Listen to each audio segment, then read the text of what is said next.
How many books can become an entire category on Jeopardy? Maybe the Bible, but another was recently added to the list: National Geographic Ocean, a Global Odyssey.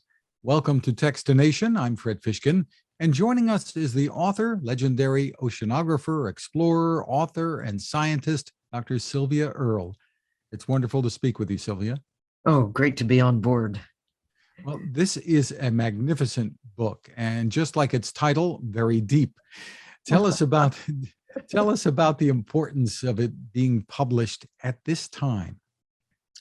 This is a special, opportune time to think about the ocean and to have a place to go to try to answer some of the questions that a child might ask, like, what is water? How deep is the ocean? Where did the ocean come from? And then to go deeper and say, who lives in the ocean? And to look at the nature, the splendid variation on the theme of life that is really found only in the ocean. And then to ask, finally, in the third section of this big tome, why should I care about the ocean? What's the ocean ever done for me? And how we are affecting the ocean, how the ocean affects us. And I think most importantly, this book was an attempt on my part, and engaging some of the best minds on the planet concerned with the ocean, to tell their stories with profiles of some of the great explorers of our time and visionaries, and to do it with amazing illustrations that could not have been made when I was a child, partly because people did not have access to the ocean until fairly recently in the ways and means that we now have, using photography that did not exist with a level of accuracy and skill that now exists. So during the pandemic, I had an opportunity to really spend a quiet time to reflect on the nature of the ocean, why it matters to everyone, everywhere, all the time, what we're doing to it, and how it affects us. And realizing that this is maybe the sweet spot in time.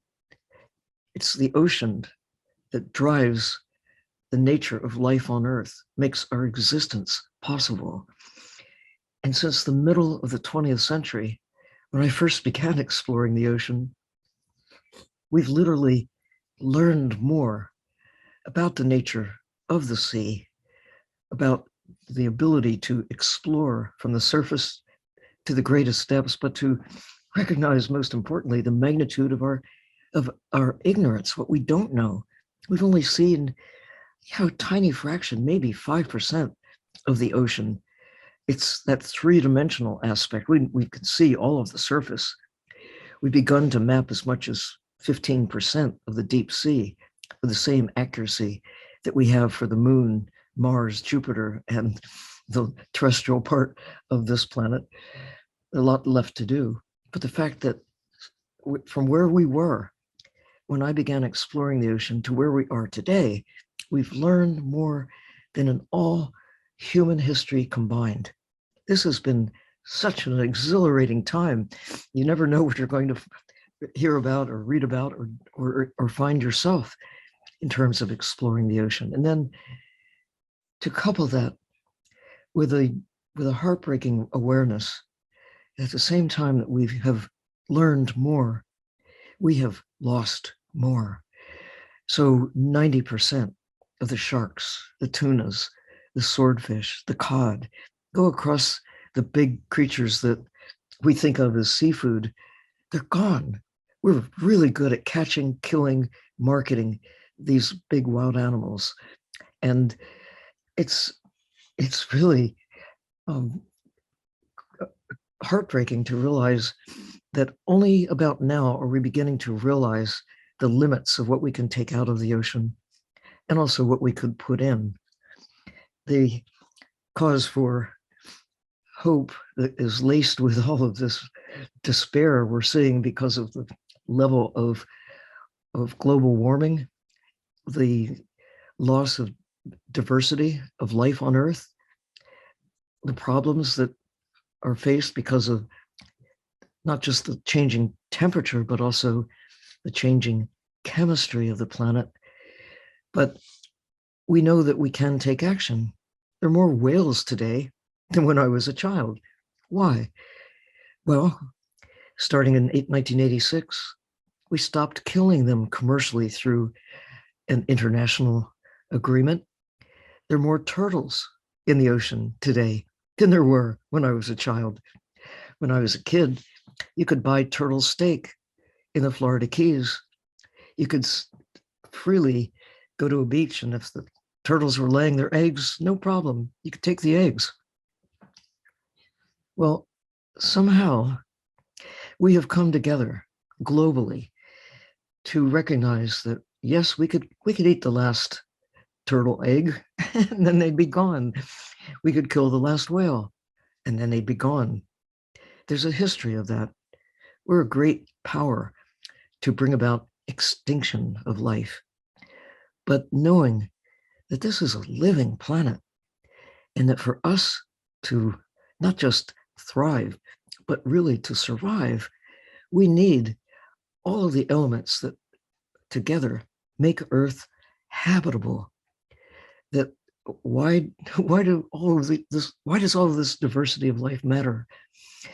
Well, you open up your computer and you look in there and say, do we really need all these little wires and all these little crinkly things?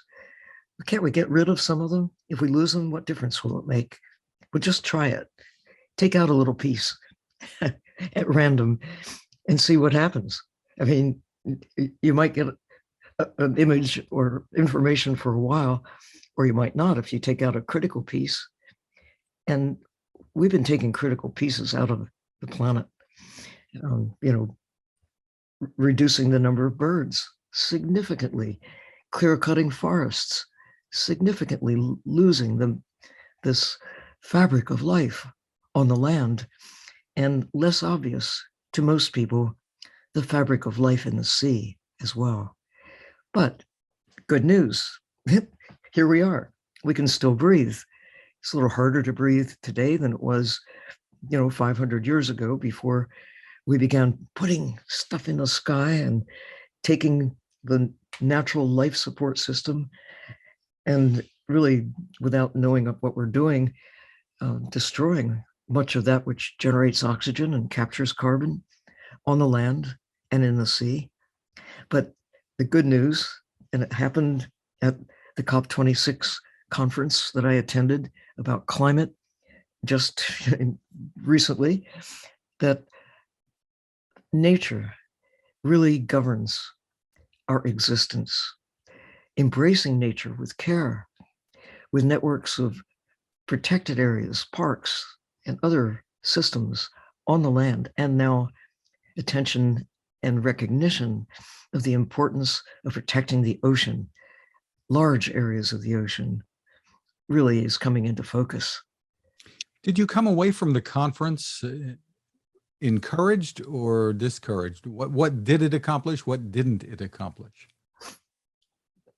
Could I be both at the same time? Of course. Good news, bad news. The good news that the ocean in particular was front and center, and it has not been in the past. We focused on the atmosphere. Now looking at the close coupling of the ocean and atmosphere and life everywhere, land and sea. Economists tend to follow the money when you look at how does the world work. Scientists tend to follow the carbon in terms of understanding climate. And what is carbon? It's one of the elements that is vital to all life. We're carbon-based units.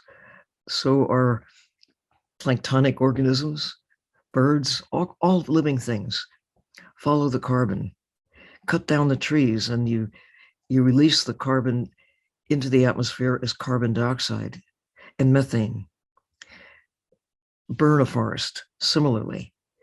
Agriculture is a source of not only losing the places that were once occupied by forests and now growing animals that we tend to use for products, food, and other things, but they have displaced the systems that hold the planet steady, hold the water steady, maintain this fabric of living beings that make Earth different from any other part of the universe.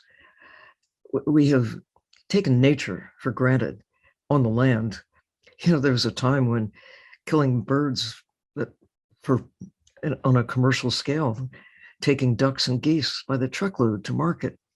We managed to totally eliminate one of the most abundant creatures on the planet, passenger pigeons. They existed in North America literally by the billions. And we managed to kill them all before I was born. And my parents probably got a glimpse of a few. My dad was born in 1900, my mom 2 years later. They saw things that I never got to see, and that my kids and grandkids, well, they might read about them in books, but they're missing. They're missing components of what makes Earth habitable. And the ocean has been hidden from our view, and the losses there and the changes that we've imposed largely not really recognized until right about now. This era of change is not just climate change, it's a change in the nature of nature caused by us. But the big but, now we know. Imagine if we did not know that the planet is in trouble, our life support system is in trouble. I think at COP26, recognition really for the first time was focused in some measure on the solutions being nature-based solutions. We need to restore forests. We need to restore the ocean. The concept of protecting at least 30% of the land, at least 30% of the ocean in the next 10 years. They say it's 30 by 30, 30% of the planet by 2030. That's having places where we just let nature exist without interference from us. And even to try to restore some of the damage we've done by planting 1 trillion trees. We ought to keep in place the trillions of trees that already exist, and some of them that are still being cut, even though they're like 1,000 years old. What a presumptuous thing for us to do. And in the ocean, similarly, to take ecosystems like coral reefs that are thousands of years old and to just convert these coastal systems, not just coral reefs, mangroves, kelp forests, that have taken a very long time to form, a very short time to turn into parking lots and condominiums and other places where we convert coastal shore lines into habitable space for humans. Knowing that we have problems is the first giant step to solving them. And that's what I think we're addressing for the first time seriously at COP26 in Glasgow. It's also what I tried to address in this big ocean book, what we can do to safeguard ourselves by safeguarding the ocean. And the book itself tells us all why. Once again, it's called the National Geographic Ocean, A Global Odyssey. Dr. Sylvia Earle, thank you so much for all of your work and for spending time with us. Thank you for having me on board.